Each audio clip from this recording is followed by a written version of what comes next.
BCom part first के costing के paper में बच्चों प्रोसेस कॉस्टिंग हम लोग देख रहे थे। प्रोसेस कॉस्टिंग में आपको एक चीज़ मैं बता दूं बच्चों कि लॉसेस को भी हमें कंसिडर करना पड़ सकता है। लॉसेस क्या होते हैं? दो तरह के लॉसेस होते हैं। लॉस का मतलब है कि आपकी जो प्रोसेस है उसके अंतर्गत किसी प्रकार का स्क्रैप आ गया या कोई वस्तु आपकी वेस्ट हो चुकी है, मटेरियल आपका कुछ थोड़ा बहुत जो है उसमें किसी प्रकार का स्क्रैप ऐसे जो है लॉस हो सकता है। कई बार क्या होता है मटेरियल श्रिंक हो जाता है ना, कुछ चीज़ें थी सिकुड़ जाती हैं। आपने पत्तियाँ सुखाई तंबाकू के लिए तो पत्तियाँ सिकुड़ गई, चाय की पत्ती सिकुड़ गई तो उसका वेट जो है लॉस करता है, इवेपोरेशन हो जाता है, उसमें भाप से वो जो है पानी है वो निकल जाता है तो वो चीज़ सूख करके उसकी वैल्यू जो है उसका वेट कम हो जाता है। ब्रेकेजेस मान लीजिए कहीं से कुछ ब्रेक हो गया, स्पॉइलेज हो गया, तो ये सब जो है रीज़न से प्रोसेस में लॉस आ सकता है। तो दो तरह के लॉस होता है बच्चों, नॉर्मल लॉस होता है और एक होता है एबनॉर्मल लॉस।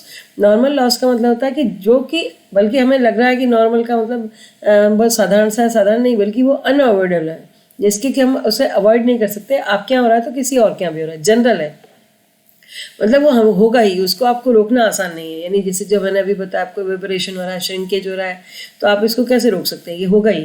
तो ये अनकंट्रोलेबल प्रोसेस होती है नॉर्मल लॉस, इसकी पहचान यही है।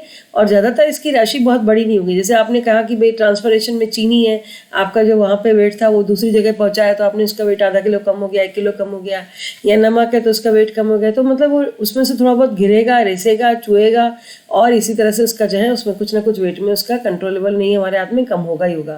तो 100 kg जैसे मान लीजिए आपने जब प्रोडक्शन प्रोसेस में आपका जो है वेट था और अगर एवरेज जो है 95 kg बाद में बचता है उस प्रोसेस के बाद में, तो हम ये कह सकते हैं नॉर्मल प्रोसेस लॉस आपका 5% है। तो normal losses are absorbed by the complete production.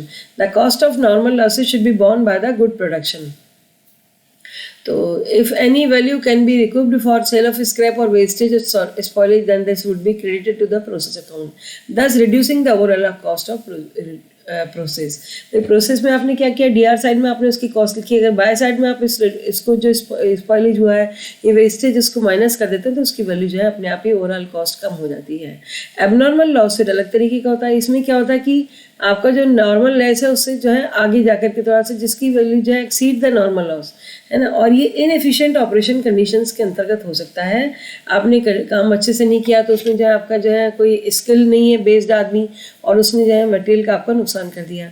मान लीजिए 100 kg का मटेरियल आपने लगाया और उसमें से नॉर्मल लॉस आपका 5% हो गया, तो एक्चुअल आउटपुट आपका हुआ प्रोसेस से 92 kg अगर हो रहा है फिर भी, यानी 100 में से 95 नहीं करके 92 हो रहा है, तो दैट मीन्स आपका एबनॉर्मल लॉस वहाँ पे जो है क्रिएट हो रहा है।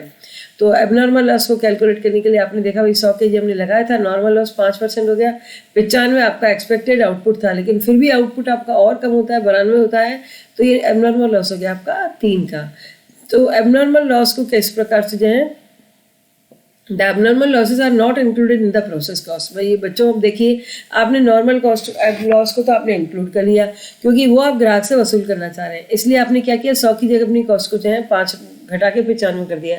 लेकिन अगर आप एबनॉर्मल लॉस के भी घटाने लगेंगे तो वो केवल आपके यहाँ होगा, किसी और क्या नहीं, क्योंकि नॉर्मल लॉस तो सबके यहाँ हो रहा है, सबने माइनस कर दिया, तो सबकी आपकी कॉस्ट पे इतना इफेक्ट नहीं पड़ेगा और आपकी वस्तु सेल भी तो होनी चाहिए बच्चों। अगर आपने वस्तु की कॉस्ट को बहुत ज़्यादा कम कर दिया तो फिर वो बहुत ज़्यादा बढ़ा दिया तो मार्केट में क्या होता है बच्चों, बहुत कंपटीशन होता है तो आपकी वस्तु बिकेगी नहीं। तो नॉर्मल लॉस को तो आपने चार्ज कर लिया लेकिन एबनॉर्मल लॉस को हम चार्ज नहीं करेंगे और इसलिए इसको बाय साइड में जो है लेस नहीं करना चाहिए।